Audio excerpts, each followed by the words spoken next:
नमस्ते नमस्कार प्यारे साथियों, कैसे हैं आप सभी। उम्मीद करती हूँ सभी प्यारे बच्चे एकदम बढ़िया हैं, एकदम मस्त दुरुस्त तंदुरुस्त और बहुत ही बेहतरीन हैं। तो सभी प्यारे साथियों का मैं स्वागत करती हूँ आपके अपने प्यारे से परिवार रोजगार विद अंकित में। तो सभी को गुड मॉर्निंग भाई, गुड मॉर्निंग। मेरठ की भूमि से प्रणाम, सभी बच्चों को नमस्कार, राधे राधे। सभी प्यारे साथियों को हमारा जय हिंद जय भारत। तो आप सभी तक मेरी आवाज़ पहुंच रही होगी और आप सभी बच्चों के साथ जो क्लास है वीडियो भी अच्छे से चल रही होगी। तो किसी समस्या किसी परेशानी से अगर आप गुजर रहे हैं क्लास से संबंधित तो आप मुझे कमेंट सेक्शन में बता दो, फिर हम उसका समाधान करेंगे। अदरवाइज अपनी क्लास को करना शुरू कर देते हैं। मैं आप लोगों के कमेंट्स बस जरा सा बड़ा कर देती हूँ और आ जाओ भाई, क्लास के साथ जुड़ जाओ सारे बच्चे। तो आ जाओ भाई बेटा, बेहतरीन तरीके से अपनी क्लास को करना शुरू करते हैं।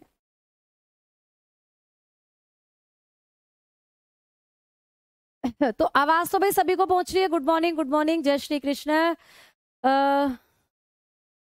दंडवत प्रणाम। तो सभी बच्चों को भाई बिल्कुल बहुत सारा आशीर्वाद आप सभी बच्चों के लिए। आप जल्दी से जल्दी सक्सेसफुल हो जाएं और कामयाब व्यक्ति बने और एक अच्छा इंसान बने। भाई टॉपिक चल रहा था क्लासिफिकेशन, आ जाइए बात चलेगी क्लासिफिकेशन की ही। वर्गीकरण की बात चल रही थी, आज भी बात करेंगे वर्गीकरण की। ठीक है, अब वर्गीकरण जो है बेटा, इसमें हमने कल की क्लास में बात करी थी 5 जगत वर्गीकरण की। तो 5 जगत वर्गीकरण को मैं आप लोगों को पढ़ा रही थी, जिसको दिया था विटेकर ने। ठीक है, आर.एच. विटेकर ने दिया था 5 जगत वर्गीकरण, 5 किंगडम क्लासिफिकेशन जो दिया था वो दिया था आर.एच. विटेकर ने।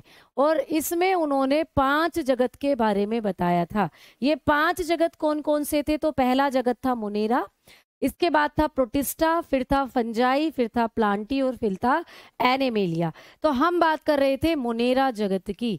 मैंने कल आप लोगों को जो पहला जगत था मोनेरा, जिसमें आते थे जीवाणु, इसके बारे में कल आपको बताया था।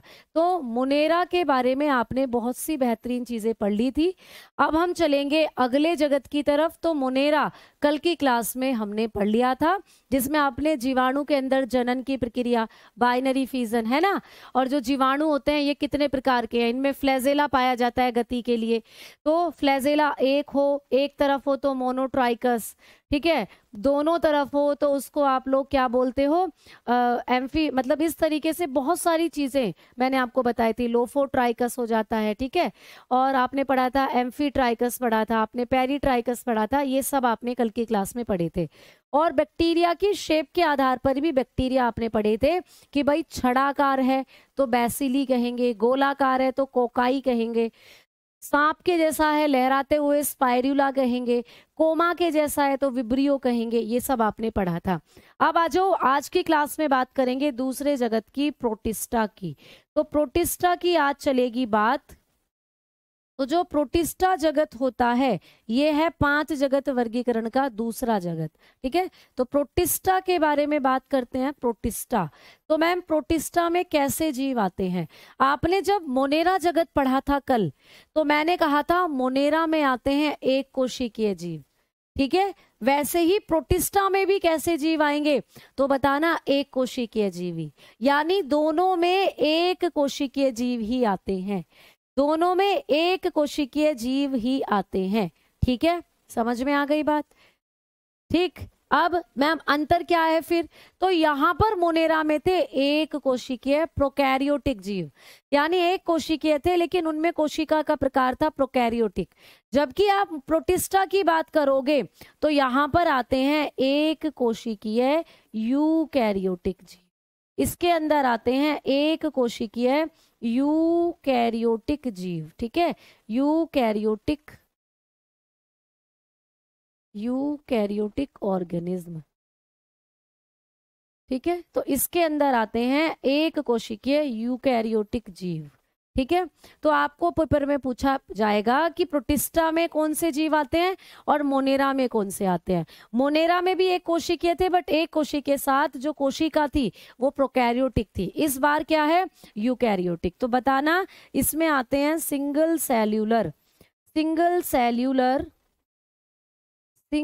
Cellular eukaryotic organism. तो सिंगल सेल्यूलर यूकैरियोटिक ऑर्गेनिज्म आते हैं किसके अंदर? प्रोटिस्टा जगत के अंदर। ठीक है, समझ में आ गया ये पॉइंट? चल रहे हैं भाई नेक्स्ट क्वेश्चन की, नेक्स्ट पॉइंट की तरफ। जो प्रोटिस्टा होता है प्यारे साथियों, इसकी और क्या क्या खास बात होती है?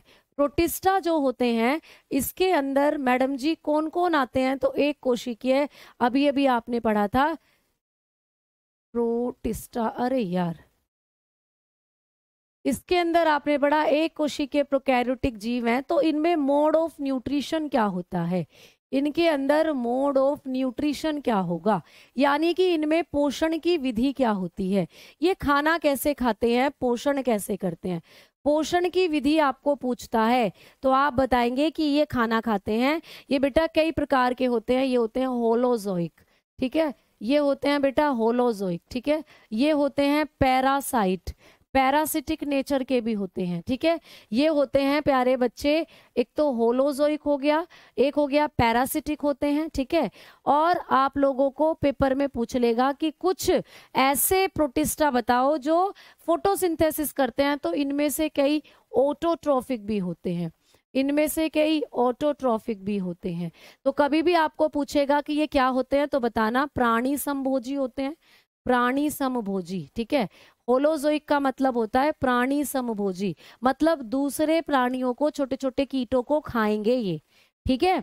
तो ये क्या होते हैं? होलोजोइक होते हैं, प्राणी संभोजी होते हैं। पैरासिटिक मतलब परजीवी होते हैं, हमारे शरीर में रह सकते हैं या किसी दूसरे जीव के अंदर रह सकते हैं, ठीक है। और ऑटोट्रोफिक यानी स्वपोषी भी होते हैं, ऑटोट्रोफिक यानी कि स्वपोषी भी हो सकते हैं। स्वपोषी का इनमें एक एग्जाम्पल है, आप बताओगे युगलीना। ये जो युगलीना होता है ये स्वपोषी है। मैडम जी क्यों है? क्योंकि ये इसके अंदर पाया जाता है क्लोरोफिल, ठीक है, या क्लोरोप्लास्ट, जिससे प्रकाश संश्लेषण करके पौधों की तरह अपना खाना खुद बना सकता है। इसीलिए ये क्या होता है? युगलीना एक कैसा परजीवी है या कैसा प्रोटिस्टा वर्ग का जंतु है, तो बताना ये स्वपोषी होता है, ऑटोट्रॉफिक नेचर का होता है, ठीक है। अब आ जाओ आगे बात करते हैं। तो मैम प्राणी संभोजी मतलब जो प्राणियों को खाए, दूसरे जंतुओं को खाए। मैम परजीवी जो किसी के शरीर में रहे, जैसे कुछ हमारे शरीर में भी रहते हैं। आपने बीमारियां पढ़ी थी ना, पैरासाइट, प्रोटोजोवा से होने वाली बीमारियां, तो इसमें ना प्रोटिस्टा जगत में प्रोटोजोवा ही आते हैं बेसिकली। आपने पढ़ा था एंटमीबा, हिस्टोलिटिका, प्रोटिस्टा वगैरह जो पढ़े थे आपने। तो प्रोटिस्टा जगत के अंदर आप बताएंगे क्या आते हैं? प्रोटोजोवा ही आते हैं, ठीक है। क्या आते हैं बेटा? प्रोटोजोवा। तो प्रोटोजोवा ही किसके अंदर आते हैं? इसको पहले ना प्रोटोजोवा के नाम से जाना जाता था, बाद में मतलब पहले इसको प्रोटिस्टा के नाम से और बाद में प्रोटोजोवा के नाम से जाना जाने लगा।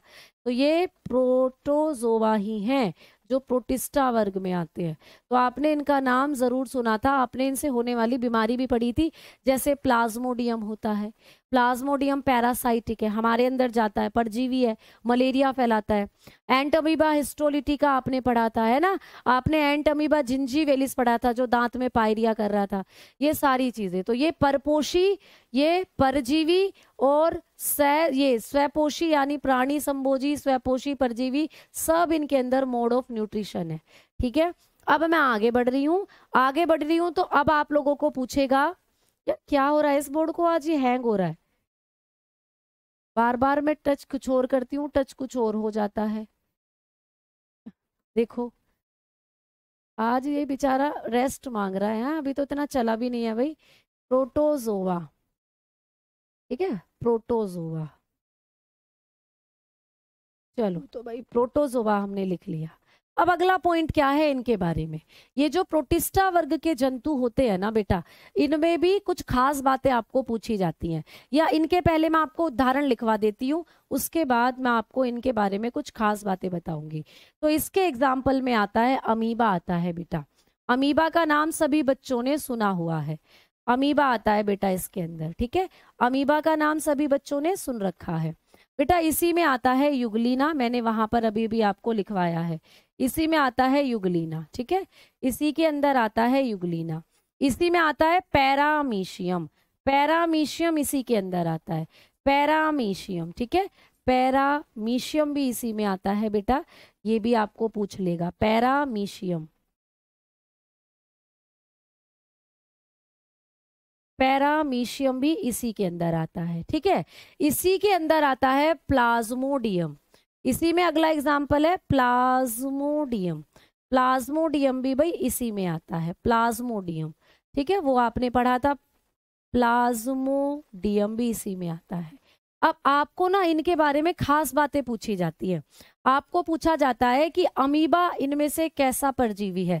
तो अमीबा में जो भोजन प्रक्रिया है ना, अमीबा जो भोजन खाता है, तो अमीबा होता है होलोजोइक। अमीबा है होलोजोइक नेचर का, ठीक है। ये प्राणी समभोजी होता है, प्राणी समभोजी, दूसरे प्राणियों को खाता है। प्राणी समभोजी है, दूसरे प्राणियों को खाता है अमीबा जो होता है, ठीक है। युगलीना के बारे में बात कर ही चुके हैं। युगलीना ऑटोट्रोपिक भी हो सकता है बेटा, ऑटोट्रोपिक नेचर का भी हो सकता है जो युगलीना होता है, ठीक है। ऑटोट्रोपिक, ऑटोट्रोपिक नेचर का भी हो सकता है, स्वपोषी भी हो सकता है युगलीना। और कई बार ये भी कैसा रहता है, तो ये भी आप लोगों को हेट्रोट्रोपिक ही मिलेगा। हेट्रोट्रोपिक यानी कि ये दोनों तरीके से काम करता है। मीन्स ये ना स्वपोषी भी होता है और परपोषी भी होता है। ये परपोषी कब होगा, जब इसके अंदर क्लोरोप्लास्ट वगैरह की कमी हो जाएगी, ठीक है। तो जब ये क्या करेगा, जब आप इसको क्लोरोप्लास्ट की वजह से ये स्वयं में अपना खाना नहीं बना पाएगा, युगलीना के अंदर जब क्लोरोप्लास्ट पिगमेंट की कमी हो जाती है, तो ये दूसरे जंतुओं की तरह दूसरे शिकार करके उनको भी खा सकता है। मतलब जैसे हम लोग हैं, अपना खाना खुद नहीं बनाते। तो ये ऑटोट्रोपिक और हेट्रोट्रोपिक दोनों नेचर का हो सकता है। लेकिन कभी भी पूछे कि युगलीना का नेचर क्या है, तो बेसिकली इसको हम स्वपोषी कहते हैं। अब ये जो युगलीना है ना, ये प्यारे बच्चों पादप और जंतु के बीच की कड़ी भी माना जाता है। तो आपको पेपर में ये भी आता है कि पादप और जंतु के बीच की कड़ी किसको कहते हैं, तो यही है युगलीना। इसको ही हम पादप व जंतु के बीच की कड़ी भी कहते हैं, ठीक है, जंतु के बीच की कड़ी। तो ये भी आपको पूछा जा सकता है कि पादप और जंतु के बीच की कड़ी क्या है। यानी कभी कभी ये पादप की तरह काम करेगा। पादप की तरह कब काम करेगा बेटा, जब ये प्रकाश संश्लेषण करके अपना खाना बनाएगा, तो तब इसको आप स्वपोषी कहोगे, क्योंकि पौधे भी स्वपोषी होते हैं। और मैम ये जंतु की तरह कब काम करेगा, जब बेटा ये हेट्रोट्रोफिक नेचर का होगा, जब ये दूसरे जंतुओं का शिकार करेगा, तो ये हो जाएगा फिर हेट्रोट्रोफिक नेचर का। तो ये दोनों तरीके के मोड ऑफ न्यूट्रिशन दिखाता है जो युगलीना है। तो युगलीना के बारे में आपको इतना पॉइंट भी पढ़ लेना है। तो हमने इसको क्या कहा, पादप और जंतु के बीच की कड़ी कहा। तो यहां लिख रही हूं, समझ लेना, chain between plant and animal. तो जो युगलीना होता है, इसको पादप और जंतु के बीच की कड़ी कहते हैं बेटा। एक ये पॉइंट हल्का सा आप लोग एरो का निशान लगाकर मेंशन कर लीजिएगा नोट्स के अंदर। आ जाओ आगे बात करते हैं कि मैम जो पैरामीशियम होता है, ये किस तरीके के नेचर के होते हैं। तो ये सब के सब आप लोग बताओगे हेट्रोट्रोफिक नेचर के होते हैं। कैसे हेट्रोट्रोपिक होते हैं, तो ये पैरामीशियम जो है हेट्रोट्रोपिक होंगे, हेट्रोट्रोपिक नेचर के होते हैं, परपोषी होते हैं। अब आपको पूछ ले प्लाज्मोडियम कैसा है, तो ये परजीवी है बेटा, परजीवी, यानी ये हमारे शरीर में रहेगा, पैरासिटिक नेचर का होता है। पैरासिटिक होता है, परजीवी, हमारा खून पीता है और हमारे शरीर के अंदर ही जनन करता है, तो ये परजीवी नेचर का होता है। तो ये इसके मुख्य एग्जाम्पल हो जाते हैं प्रोटिस्टा जगत के। अब इनमें से ये भी पूछा जाता है कि ये कैसे कैसे जनन करते हैं या ये कैसे कैसे गमन करते हैं, चलते कैसे हैं। तो अब आप लोगों से बात करेगा या एग्जाम में पूछेगा कि प्रोटिस्टा जो है प्यारे बच्चे, इनके अंदर लोकोमोशन कैसे होता है, लोकोमोशन यानी कि गमन कैसे होता है। तो प्रोटिस्टा के अंदर गमन कैसे होगा ये पूछेगा। गमन होता है बेटा गति, तो ये गति कैसे करते हैं, गमन कैसे करते हैं, तो ये भी आपको पूछा जाता है। अब पूछा जाएगा ज्यादा से, मतलब मोस्टली जो पूछा जाता है अमीबा के बारे में पूछा जाता है कि अमीबा कैसे गति करता है। तो प्यारे बच्चों, जो अमीबा होता है इसके अंदर गति करने के लिए पाए जाते हैं सूडोपोडिया। क्या पाए जाते हैं बेटा, स्यूडोपोडिया पाए जाते हैं इसके अंदर, स्यूडोपोडिया। तो ये पूछा जाता है, स्यूडोपोडिया पाए जाते हैं अमीबा के अंदर। मैम स्यूडोपोडिया क्या होते हैं? तो स्यूडो का मतलब होता है झूठा, सूडो का मतलब होता है झूठा या आभासी, और पोडिया का मतलब पैर। तो इनके पास क्या होते हैं? आभासी पैर होते हैं, मतलब वास्तव में पैर नहीं है, पैर के जैसी संरचनाएं हैं जिनसे ये चलता है, अमीबा। तो अगर आप अमीबा का फोटो देखोगे तो ये जो अमीबा आपको दिख रहा है ना, तो ये है इसके सूडोपोडिया।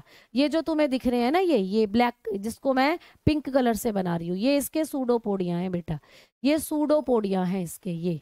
ये जो आपको ये दिख रही है, ये उंगली के समान संरचनाएं भी बोल देते हैं कई बार इनको, अंगुली नुमा संरचना भी बोल देते हैं, अंगुली नुमा संरचना भी इनको कह देते हैं।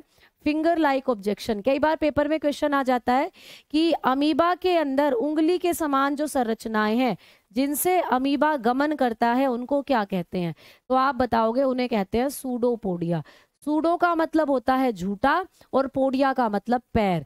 तो झूठे पैर हैं इसके, ये वास्तव में पैर नहीं है, लेकिन इनकी तरह चलता है, ये ऐसे ऐसे लुढ़क लुढ़क कर, लुढ़क चिपकाता है इन्हें ऐसे सतह से चिपकाएगा और फिर आगे को बढ़ेगा, फिर सतह से चिपकाएगा फिर आगे को बढ़ेगा, ऐसे करके ये करता है गमन, जो अमीबा होता है। ठीक है प्यारे बच्चे, समझ में आई बात है ना? तो ये होते हैं बेटा क्या? ये अंगुली नुमा संरचना है। एक बच्चा पूछ रहा है फंगल इन्फेक्शन नहीं बताया मैम। बेटा मैंने कवक जनित रोग बताए तो थे आपको, ट्रिक भी लिखवाई थी, गंजा दामाद खाए फ्रूट, तो उसमें मैंने आपको लिखवाया नहीं था, गंजापन होता है, एस्थमा होता है, और एथिलीट फूट बीमारी होती है, रिंग वॉर्म होता है, फंगल डिजीज मैंने आपको कराई है। ठीक है, समझ में आई? प्रोटिस्टा कितने प्रकार के होते हैं बेटा? प्रकार नहीं है, एग्जाम्पल है आपको जो मैंने लिखवा रखे हैं।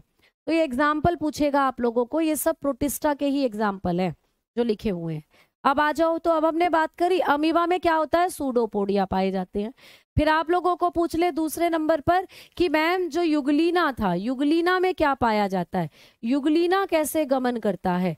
तो जो युगलीना होता है इसमें अगर गमन की विधि की बात की जाए तो युगलीना के पास होता है फ्लैजिला, युगलीना के पास होता है फ्लैजिला, यानी युगलीना में पाया जाता है फ्लैजिला। जैसे बैक्टीरिया में भी पाया जा रहा था ना फ्लैजिला, वैसे युगलीना में भी मिलता है फ्लैजिला। ये है प्यारे बच्चे युगलीना। तो देखो हरे रंग का तुम्हें दिख रहा है, ये युगलीना है बेटा। ये किसकी पिक्चर है? ये युगलीना का फोटो है, दिस इज युगलीना। ठीक है, तो ये जो युगलीना है ये आपको दिख रहा है, ये क्या करता है? ये प्रकाश संश्लेषण भी करेगा और दूसरे जानवरों का शिकार भी करेगा। तो ये प्रकाश संश्लेषण कर रहा है, तो इसके अंदर ये क्लोरोप्लास्ट है, देखो हरे हरे, तो इसीलिए प्रकाश संश्लेषण भी करता है, इसीलिए इसको पादप और जंतु के बीच की कड़ी कहते हैं। और जब ये गति करेगा तो ये है देखो इसका फ्लैजिला, ये है इसका फ्लैजिला। तो ये फ्लैजिला इसके अंदर गति के लिए पाया जाता है। तो कभी भी पूछे कि जो युगलीना होता है इसमें गति किस माध्यम से होती है, आप बताएंगे फ्लैजिला से होती है। ठीक है, समझ में आ गई बात? ठीक, कहाँ पाया जाता है? ये सब आप लोगों को नाली के पानी में, तालाब के पानी में, नदी के पानी में देखने को मिलते हैं। तो पानी में होते हैं ये। ठीक है, समझ में आ गई? इलाज नहीं बताया बेटा, इलाज थोड़ी आएगा पेपर में। इलाज मैंने बताया था एंटी फंगल दवाइयां दी जाती हैं। फिर आपको डॉक्टर के पास जाओगे, डॉक्टर एंटी फंगल दवाइयां देते हैं। जैसे कैंडिड पाउडर आता है, जब आपको दाद हो जाता है तो कैंडिड पाउडर लगाते हैं, वो है, इलाज नहीं पूछेगा। ठीक है, ये पाए जाते हैं नाली के पानी में भी हैं, तालाब के पानी में भी हैं, जो आपके आसपास कोई छोटा मोटा तालाब है, पोखर है, उसमें पाए जाते हैं। आ जाओ आगे बात करते हैं कि मैम अगला है, आपको पूछ ले कि तीसरे नंबर पर पैरामीशियम जो होता है, पैरामीशियम कैसे करता है प्यारे बच्चे गमन? तो पैरामीशियम कैसे गति करता है? पैरामीशियम की गति के बारे में बात करें तो पैरामीशियम में पाए जाते हैं सीलिया, पैरामीशियम में पाए जाते हैं भाई सीलिया। क्या पाए जाते हैं? पैरामीशियम में पाए जाते हैं सीलिया। सीलिया क्या है? बहुत सारी छोटी छोटी छोटी छोटी संरचनाएं हैं जो पूरे पैरामीशियम को घेरे रहती हैं, ये होती हैं सीलिया। ये है पैरामीशियम, इसमें तुम्हें ये दिख रही है ना, ये देखो ये पूरा झाड़ फूस सा जो दिख रहा है, ये पूरा इसके बाहर की तरफ, ये है सीलिया। तो ये है प्यारे बच्चे सीलिया, और इसी से ये पैरामीशियम करता है गमन। और पैरामीशियम की आकृति ऐसी लगती है जैसे कोई चप्पल हमने पहन रखी हो, तो ये चप्पल के समान परजीवी है। आपको पेपर में पूछा जाता है कि चप्पल के समान प्रोटोजोआ वर्ग का जंतु कौन सा है, तो यही है स्लीपर। इसको स्लीपर क्या कहा जाता है बेटा? इसको स्लीपर प्रोटोजोआ कहा जाता है। स्लीपर प्रोटोजोआ है ये। जैसे चप्पल हम पहनते हैं, चप्पल या जूता, वैसी सी इसकी कुछ कुछ शेप होती है। ठीक है, समझ में आई? एक बच्चा बोल रहा है मैम आप स्वेटिंग कर रही हो। हाँ बेटा, क्योंकि आज बड़ी तेज तूफान आया अभी अभी, और बारिश हो रही है बहुत तेज बाहर, बत्ती गुल है, तो बत्ती गुल है तो एसी भी गुल है, एसी गुल है तो हमारा जो पानी है शरीर का पूरा स्वेटिंग करके बॉडी से बाहर निकल रहा है ना? हाँ चलो आ जाओ। एनाफिल्स मॉस्किटो से होता है मलेरिया, और एनाफिल्स मॉस्किटो की लार में ही रहता है प्लाज्मोडियम। ठीक, समझ में आ गई? तो ये होता है सीलिया। ठीक है, आगे आ जाओ भाई। ये पॉइंट तुमने पढ़ लिया प्रोटिस्टा के बारे में। यहाँ से मेन पॉइंट पूछे जाते हैं आप लोगों को। जबकि ये जो प्लाज्मोडियम होता है ये तो आपके ब्लड में बहता है और ब्लड के साथ फ्लो करता है। इसके पास ऐसा कोई गमन करने वाला ऑर्गन है नहीं। अब हम बात करेंगे कि मैडम जी जो प्रोटिस्टा जगत होता है, इस जगत के अंदर जो जंतु हैं ये किस तरीके से जनन करते हैं। तो प्रोटिस्टा के अंदर जो रिप्रोडक्शन होता है वो कैसा होता है? प्रोटिस्टा रिप्रोडक्शन, प्रोटिस्टा कैसे जनन करते हैं, अब ये पूछा जाएगा। तो प्रोटिस्टा में जनन कैसे होता है? तो प्रोटिस्टा वर्ग के जो जंतु हैं इनमें जनन कैसे होगा भाई? ये अपनी जनसंख्या को कैसे बढ़ाते हैं, ये पूछा जाएगा। तो प्यारे बच्चों, इनके अंदर प्रोटिस्टा में अलैंगिक और लैंगिक दोनों जनन होते हैं। अलैंगिक व लैंगिक दोनों प्रकार के जनन इनमें पाए जाते हैं। ठीक है, दोनों जनन पाए जाते हैं, दोनों जनन पाए जाते हैं। तो प्रोटिस्टा वर्ग के जो जंतु हैं इनके अंदर लैंगिक और अलैंगिक दोनों जनन पाए जाते हैं। ठीक है, तो बोथ दोनों तरीके से ये जनन कर सकते हैं।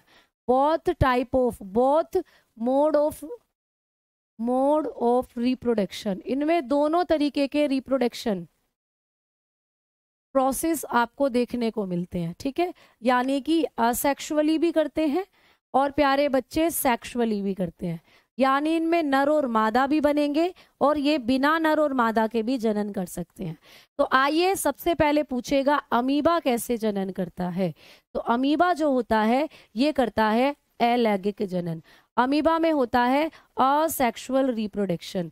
तो अमीबा जो है इसमें होता है असेक्सुअल रिप्रोडक्शन। तो अमीबा अलैंगिक जनन करेगा बेटा। अमीबा में जो अलैंगिक जनन होता है वो किसके द्वारा होता है?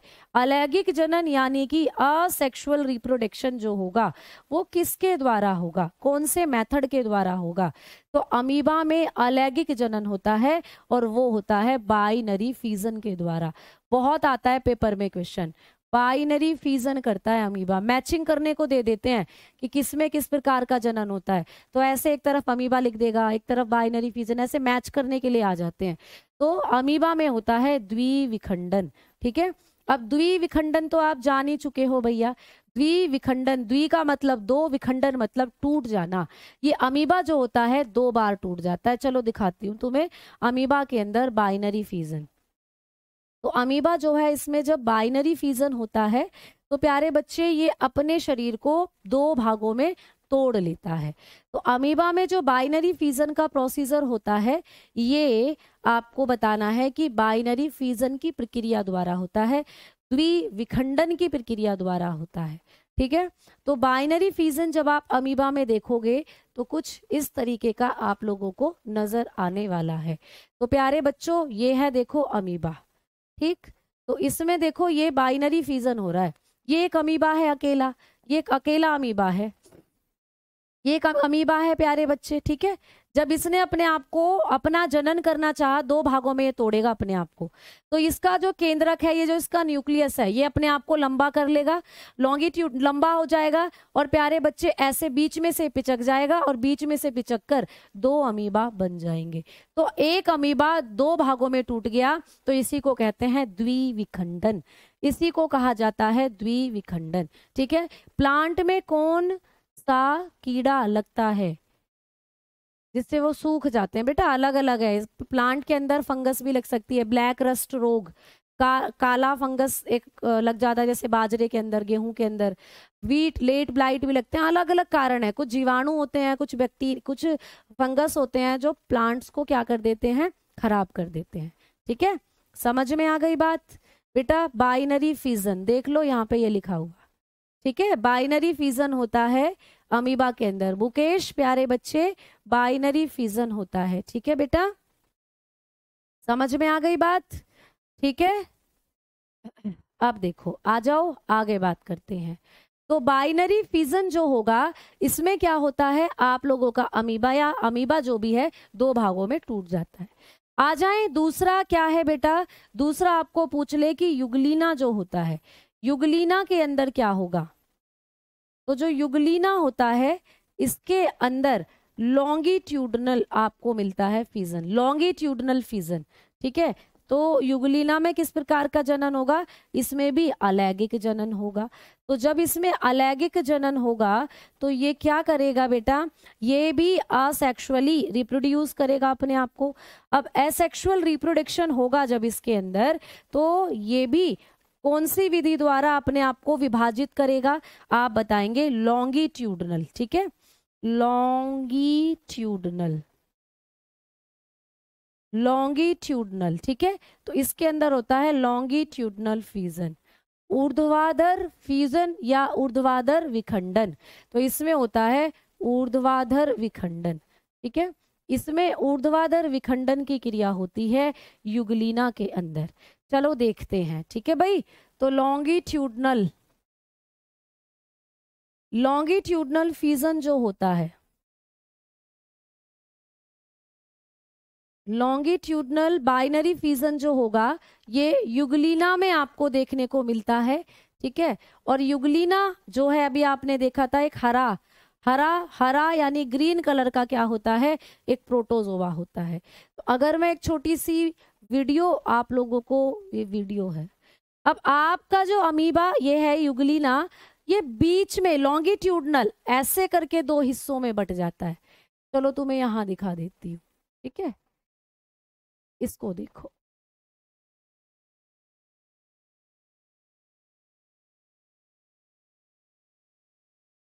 देखो भाई इस इमेज को देखो बेटा। तो यहाँ पे आप लोगों का ये जो युगलीना है, इसमें क्या हो रहा है, लॉन्गिट्यूडनल बाइनरी फिजन हो रहा है।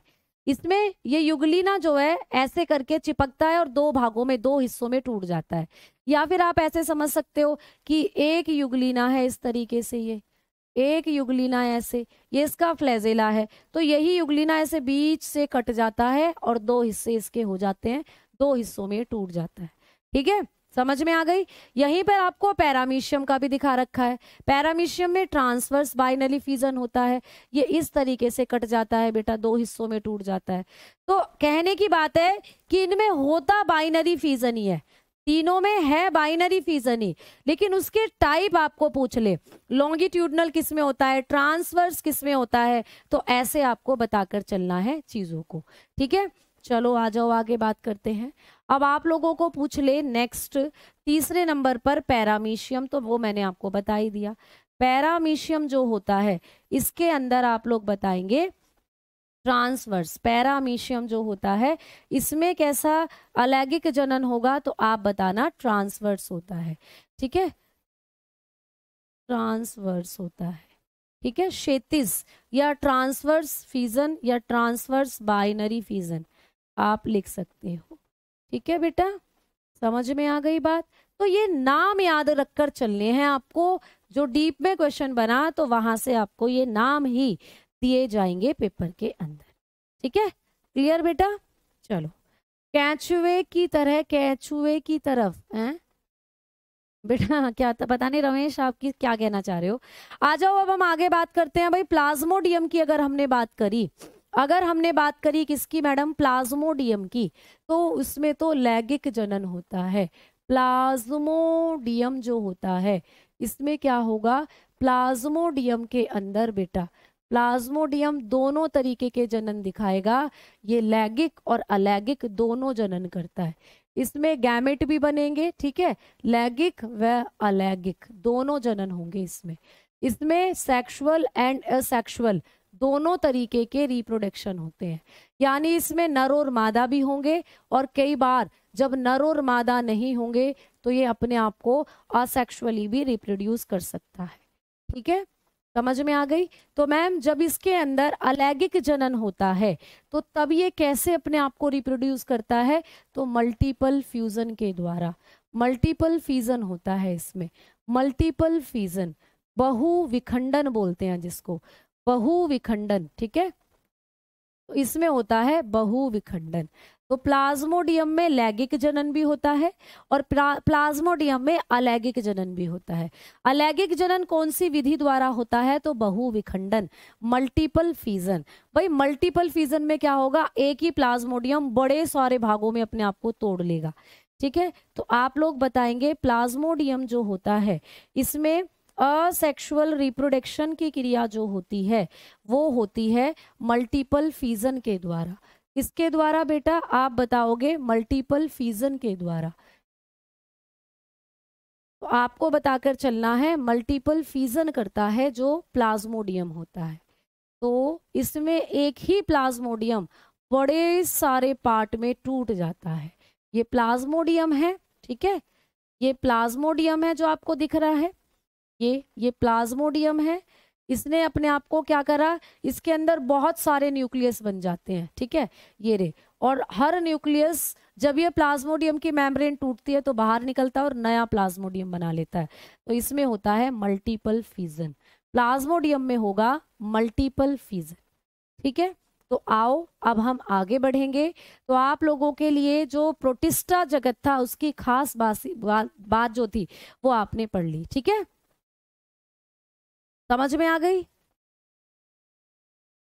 क्लियर। आगे बढ़े बेटा, अब चल रहे हैं आगे की तरफ। तो भाई 5 जगत वर्गीकरण के अंदर आप लोगों ने प्रोटिस्टा जगत को आज कर लिया कंप्लीट, कल हमने मोनेरा कर लिया था। अब आ जाओ तीसरे जगत की तरफ बढ़ लिया जाए। तो तीसरा जगत जो है वो है हमारा फंजाई। तो तीसरे जगत की बात करेंगे फंजाई की, फंजाई जिसको बोलते हैं कवक। तो अब बात कर रहे हैं कवक वाले जगत की। तो प्यारे बच्चे, कई बार ये भी पूछा जाता है कि कवक का अध्ययन क्या कहलाता है। तो जब आप कवक का अध्ययन करते हो ना तो इसको लिख लेना क्योंकि पेपर में आ जाता है। कवक के अध्ययन को कहा जाता है माइकोलॉजी। क्या कहते हैं बेटा, माइकोलॉजी, माइकोलॉजी। कवक के अध्ययन को कहा जाता है माइकोलॉजी। मैम कवक जो है ये कैसे जीव होते हैं, तो यहाँ दोनों तरीके के जीव आ सकते हैं। ये एक कोशिकीय भी हो सकते हैं बेटा, एक कोशिकीय भी हो सकते हैं। अभी एक कोशिकीय का एग्जाम्पल बताऊंगी, ठीक है। वह बहुकोशिकीय, एक कोशिकीय भी है और बहुकोशिकीय भी है, ठीक है। ऐसे भी हैं जो बहुत सारी कोशिकाओं से बने हैं, और इनमें कोशिका कौन सी होती है, यूकैरियोटिक होती है, यूकैरियोटिक। भाई देखो कभी भी पूछे ना कि प्रोकैरियोटिक कोशिका किसमें होती है, तो आप लोग बताना प्रोकैरियोटिक कोशिका केवल पहले जगत में थी, मोनेरा में। ये जो मोनेरा जगत है ना केवल इसमें पाई जाती थी प्रोकैरियोटिक सेल, इसके अंदर थी प्रोकैरियोटिक सेल केवल। बाकी इसके बाद जितने भी 4 के 4 जगत हैं, मोनेरा को छोड़कर बाकी के 4 जगत जितने भी हैं सबके अंदर यूकैरियोटिक सेल पाई जाएगी, सभी में यूकैरियोटिक सेल है। तो भाई आपको सिर्फ ये याद रखना है कि मोनेरा जगत के अंदर जो जीव आते थे वो एक कोशिकीय प्रोकैरियोटिक जीव थे, ठीक है। लेकिन इसके बाद जितने भी जगत हैं सब में क्या है आप बताना, सभी के अंदर यूकैरियोटिक जीव हैं। तो कवक भी कैसे हैं, ये एक कोशिकीय भी हो सकते हैं और बहुकोशिकीय भी, ज्यादातर बहुकोशिकीय हैं। तो लिख लेना सिंगल सेल्यूलर, ये single cellular, single cellular, multi cellular, ठीक है, सिंगल सेल्यूलर, मल्टी सेल्यूलर, या ऐसे लिख लेना, आप बताकर चलोगे। सिंगल सेल्यूलर हो गया और मल्टी सेल्यूलर हो गया, ठीक है, मल्टी सेल्यूलर।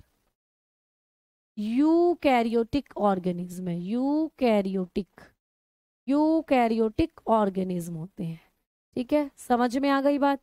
चलो तो आगे आपको पूछे कि इनका एक कोशिकीय कौन सा कवक होता है, उसका एग्जाम्पल। तो एक कोशिकीय कवक होता है ईस्ट, ईस्ट जिसके बारे में आपने कई बार पढ़ा भी है।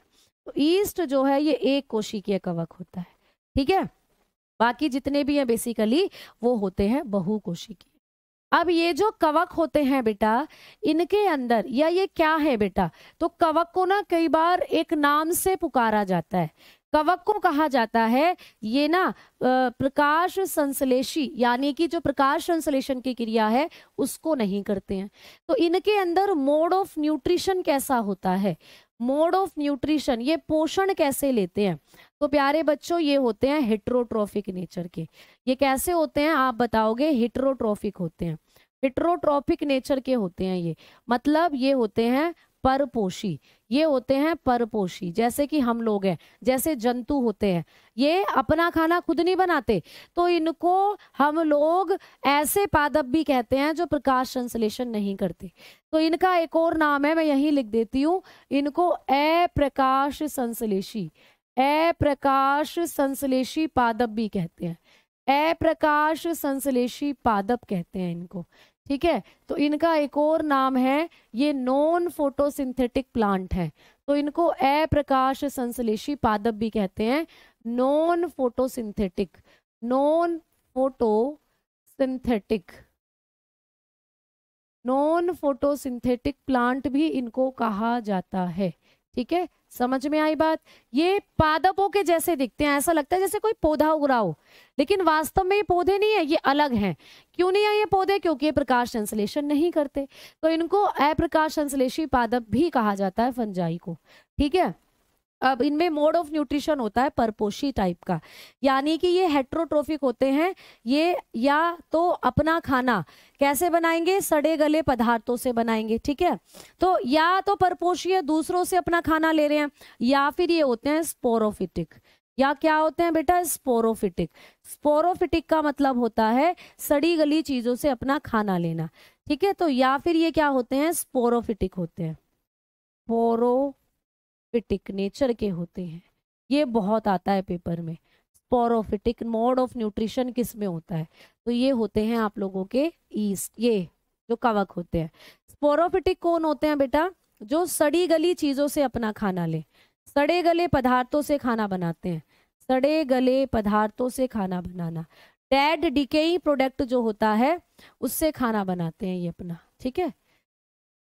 सड़े गले पदार्थों से भोजन लेते हैं अपना, भोजन प्राप्त करना। अब जैसे कि आपके घर के आसपास अब बरसात हो रही है, अब बरसात में ज्यादा देखने को मिलेंगे तुम्हें ये, आपके घर के आसपास कोई कूड़ा करकट पड़ा हुआ है, उस पर आपने कुकुरमुत्ता देखा होगा, उग जाते हैं ऐसे, देखो ये कुकुरमुत्ता है, ये तो ईस्ट है बेटा, जो एक कोशिकीय कवक होता है, ये ईस्ट है, ठीक है। ये किसका फोटो है, ईस्ट का। और ईस्ट में जो जनन होता है वो अलैंगिक होता है। ईस्ट जो होता है, ईस्ट एक कोशिकीय कवक है, अभी आपको लिखाया था, ईस्ट में अलैंगिक जनन होता है बेटा।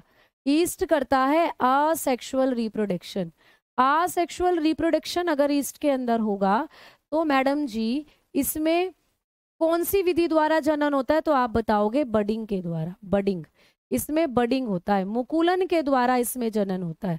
मुकुलन क्या होता है, देखो ये मुकुलन ही है, ये ईस्ट है पूरी, इसके ऊपर ये छोटी सी ईस्ट निकल रही है, यही ऐसे टूटकर गिर जाएगी और नई ईस्ट बन जाएगी, फिर उससे एक बड़ी सी ईस्ट बनेगी, फिर उसमें से एक ऊपर से एक छोटी ईस्ट निकलेगी, तो ऐसे करके ईस्ट से ऐसे छोटी छोटी ईस्ट निकलती जाती हैं, ये होता है बडिंग प्रोसीजर। तो ईस्ट जो होता है इसमें जनन अलैंगिक होगा, और अलैंगिक जनन की कौन सी विधि द्वारा होता है, बडिंग द्वारा, मुकुलन द्वारा। बडिंग मतलब बड, कलिकाओं जैसी संरचना बनेगी, कलियां सी है ना, छोटी छोटी कलियां सी बनती जाएंगी, उसी से वो नई ईस्ट का निर्माण करती जाएंगी, तो ये होता है ईस्ट, ठीक है।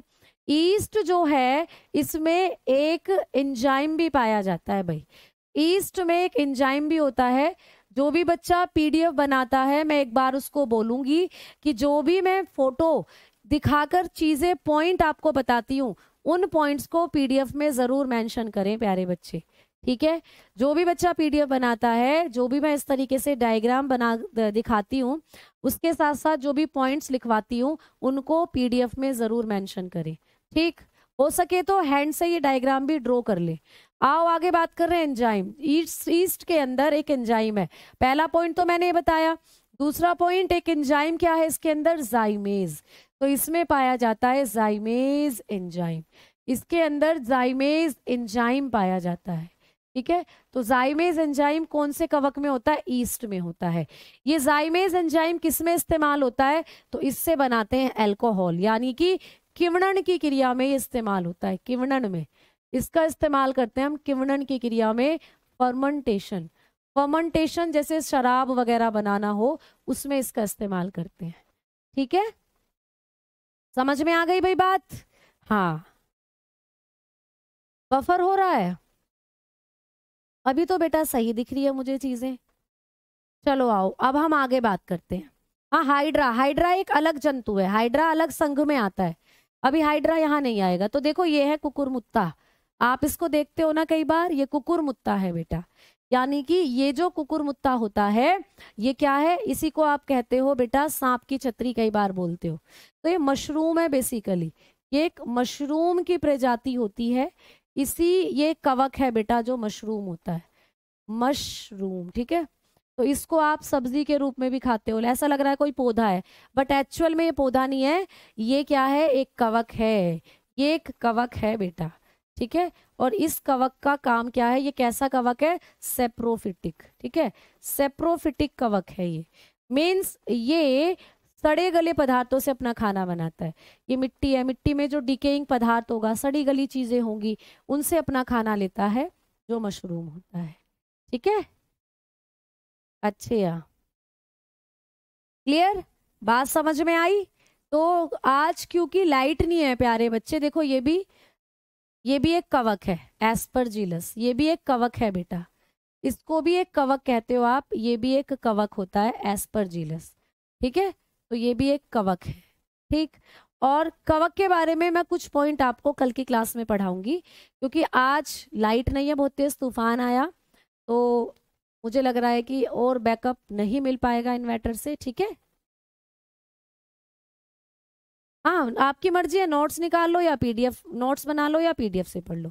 तो आज की क्लास हम इतनी रहने देते हैं बेटा, क्योंकि आज थोड़ा सा लाइट का इशू हो रहा है, तूफान की वजह से शायद कुछ फॉल्ट हो गया है लाइट में, तो लाइट नहीं है काफ़ी देर से।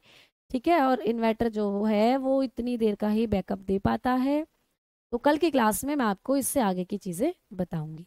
ठीक है, तो सभी प्यारे बच्चे एक बार ध्यान से सुन लो, जो भी बच्चे रिकॉर्डेड क्लास लेते हैं वो रिकॉर्डेड क्लास जब देखते हैं तो वो ये भी तो सुनते होंगे कि आज की क्लास सिर्फ इतने ही हुई है, क्योंकि आज लाइट का इशू है, फिर भी टेलीग्राम को भर देते हैं, आज की क्लास तो मैडम जी 40 मिनट की ही है, आज की क्लास तो 40 मिनट की ही है।